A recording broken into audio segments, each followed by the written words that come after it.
dito. Pakita mo siya.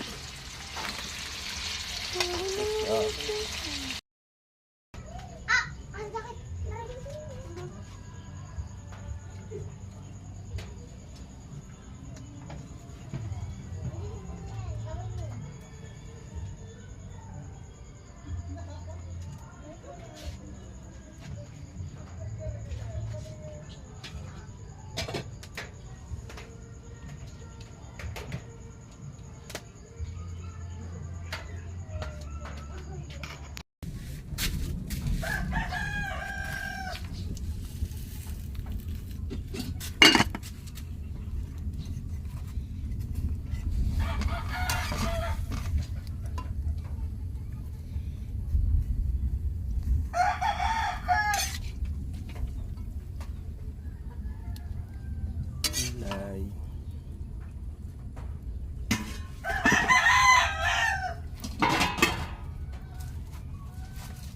Fish.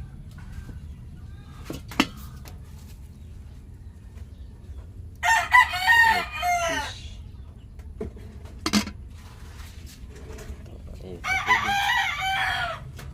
Ayun yung tiyan natin. Medyo umuulan ngayon dito sa bundok. Pero malapit nang matapos. Bagyo pa kasi. Ayun ang alaga natin.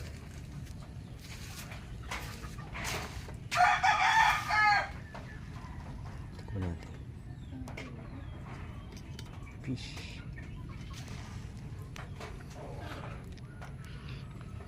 Kain po tayo. Mabagyo dito sa bundok. Kakasakit yung mga manok natin. Laging nagpapainom ng gamot kasi tubig yung lugar, kakasakit sila. Sipon po. Tapos yung iba kinulong na namin. Ito yung Boston ko na broodcock, tanda na to, 5 years.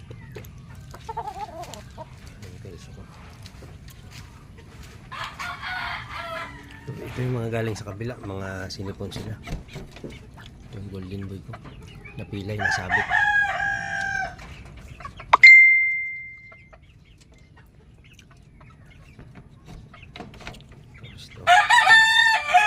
Bata pa to, tamkin din. 3 months siya. Ganda ng pakain. Andun meron na tayong 4 months dun sa kabilang folding area. 4 months na rin.